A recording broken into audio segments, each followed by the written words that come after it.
Bismillahirrahmanirrahim. Assalatu wassalamu ala Rasulillah. Assalamualaikum warahmatullahi wabarakatuh. Sahabat yang disayang Allah Subhanahu wa taala.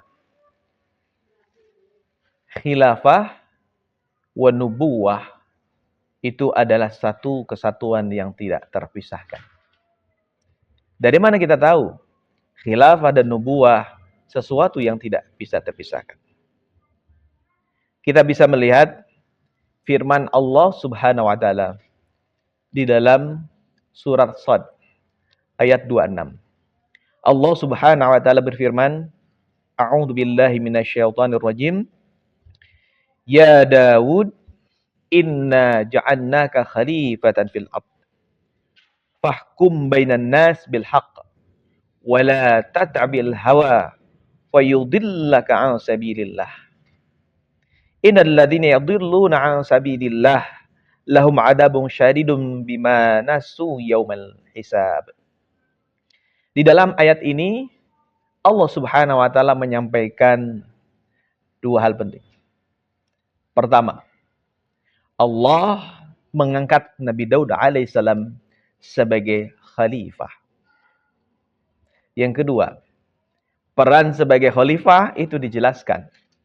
Yaitu apa? Memutuskan perkara di tengah-tengah manusia bil haq, dengan jalan yang hak, dengan wahyu Allah Subhanahu wa taala. Dan Allah mewanti-wanti Nabi Daud alaihissalam agar jangan sampai mengikuti nafsu dalam menyelesaikan permasalahan di tengah-tengah masyarakat, sehingga dia tersesat dari jalan Allah Subhanahu wa taala. Ayat ini menjelaskan posisi Nabi Daud alaihissalam sebagai khalifah.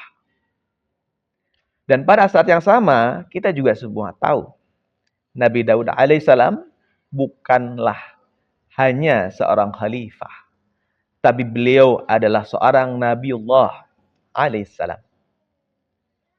Beliau nabi, beliau khalifah. Inilah kenapa khilafah wa nubuwah sesuatu yang tidak terpisahkan.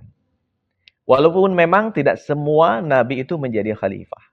Tidak semua nabi itu menjadi pemimpin. Tapi banyak di antara mereka yang Allah Subhanahu wa taala angkat menjadi pemimpin.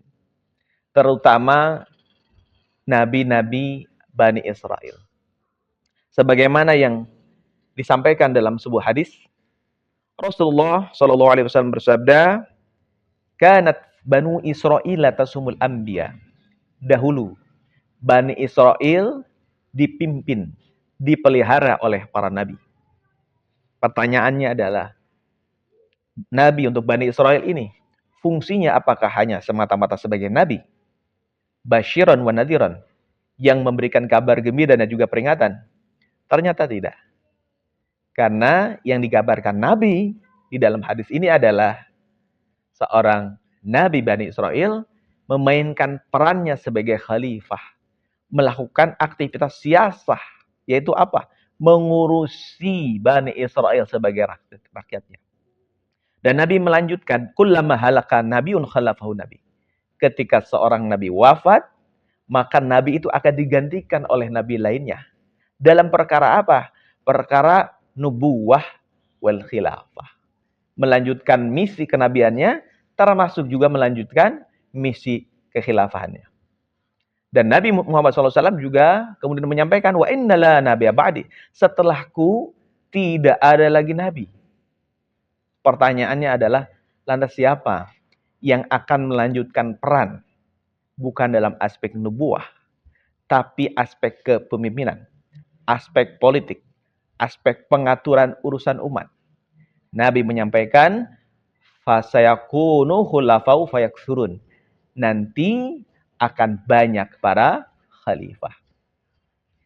Inilah hubungannya antara nubuwah dan juga khilafah. Itulah kenapa di dalam hadis tersebut di awal bicaranya tentang nubuwah dan berikutnya bicara tentang khilafah. Kenapa?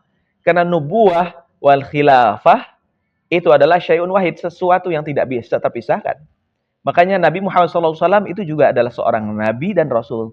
Dan pada saat yang sama, beliau juga adalah sebagai seorang khalifah. Setelah Rasulullah SAW wafat, lantas siapa yang kemudian akan melanjutkan beliau? Dalam perkara nubuwah sudah berhenti. Tapi dalam perkara kekhilafahan, kepemimpinan, nanti akan banyak para khalifah. Dan khilafah seperti apa yang berlanjut setelah Nabi Muhammad SAW? Itu adalah khilafah ala minhajin nubuwah. Khilafah yang berjalan di atas manhaj kenabian. Jika Nabi Muhammad SAW dan nabi-nabi sebelumnya khilafah nubuwah satu kesatuan, setelah Nabi Muhammad SAW itu adalah khilafah ala minhajin nubuwah. Dan itu berlangsung semenjak Abu Bakar As-Siddiq radhiyallahu anhu jadi khalifah. Dilanjutkan oleh Umar bin Khattab radhiyallahu anhu. Dilanjutkan oleh Utsman bin Affan radhiyallahu anhu. Dilanjutkan oleh Ali bin Abi Thalib. Setelah itu muncul mulkan Audan. Setelah itu muncul mulkan Jabariyah. Dan di akhir zaman nanti khilafah ala minhaj nubuwah itu akan kembali kepada kita. Wassalamualaikum warahmatullahi wabarakatuh.